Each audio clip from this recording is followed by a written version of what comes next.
بندر پاس بیٹھ گیا اور بن کر جلنے لگا تاکہ امیر کے منہ پر مکھیاں نہ بیٹھیں۔ اس نے دیکھا کہ ایک مکھی بار بار امیر کے منہ پر آ کر بیٹھتی ہے۔ اس نے بہت کوشش کی لیکن بے سود۔ آخر وہ تنگ آ گیا اور اس نے خنجر اٹھا لیا۔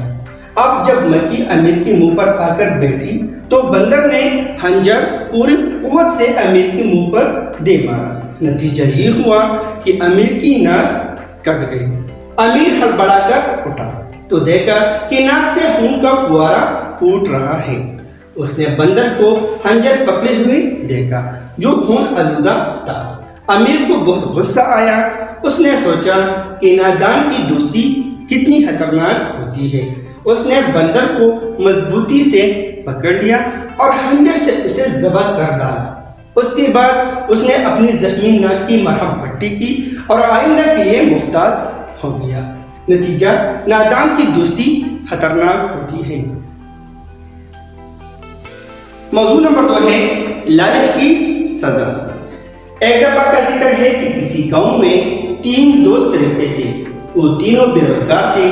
ایک دن انہوں نے کسی نئے شہر میں جا کر روزگار تلاش کرنے کا فیصلہ کیا اور ایک سو گھر سے نکل پڑے۔ چلتے چلتے راستے میں ایک جنگل میں پہنچے۔ چونکہ چلتے چلتے وہ تھک چکی تھی، اسی لیے ایک سایہ دار درخت کے نیچے آرام کرنے کی غرض سے رک گئے۔ انہیں درخت کے نیچے ایک اشرفیوں سے بڑی تیلی پڑی ہوئی۔ اشرفیوں سے بڑی تیلی انہوں نے پائی تو بہت خوش ہوئے اور ان اشرفیوں کو آپس میں بانٹنے کا فیصلہ کر لیا۔ تھوڑی دیر بعد انہیں بھوک محسوس ہونے لگی اور انہوں نے ایک دوست کو شہر سے کھانا لانے کے لیے بھیج دیا۔ شہر میں پہنچ کر اس کے دل میں لالچ آ گیا۔ اس نے کھانے میں زہر ملا دیا تاکہ دونوں کو ختم کر کے وہ ساری اشرفیاں ہضم کر سکے۔ خدا کی قدرت دیکھیے کہ دوسری طرف ان دونوں دوستوں کے ذہن میں فطور آ گیا جو پیچھے جنگل میں کھانے کا انتظار کر رہے تھے۔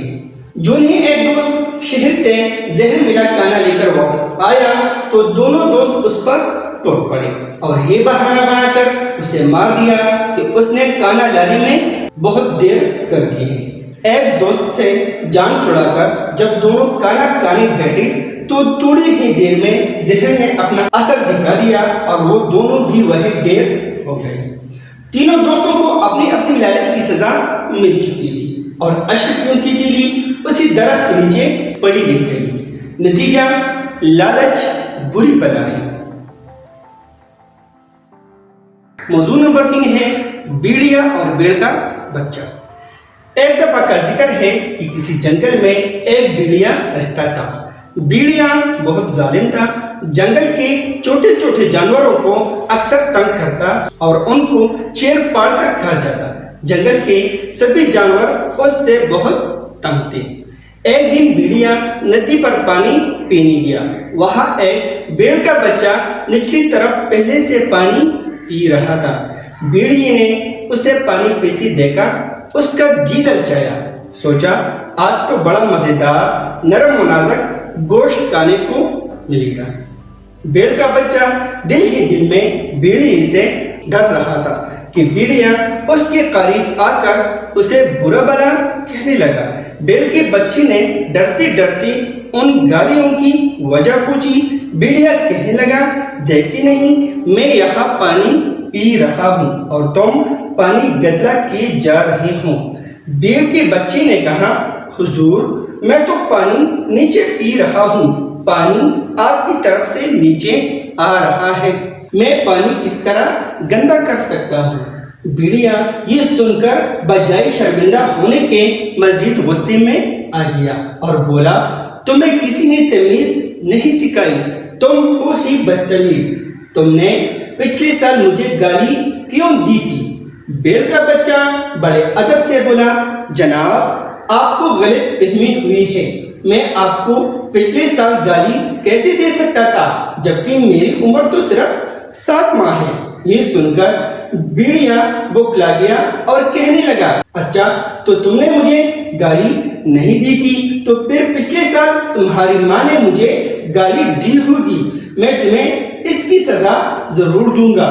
بھیڑ کا بچہ سمجھ گیا کہ بھیڑیا کی نیت خراب ہے۔ اس سے پہلے کہ بھیڑیا اس پر چلانگ لگاتا وہ سرپٹ بھاگا۔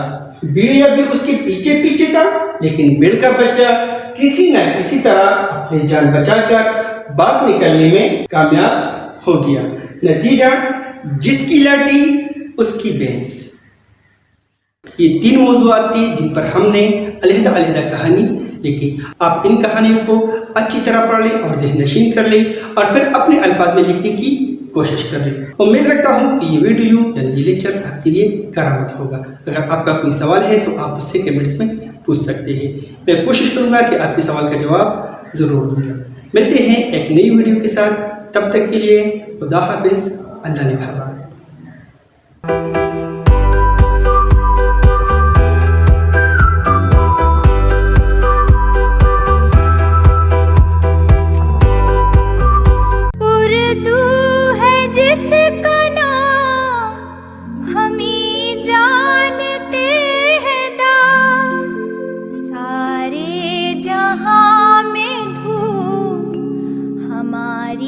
زبان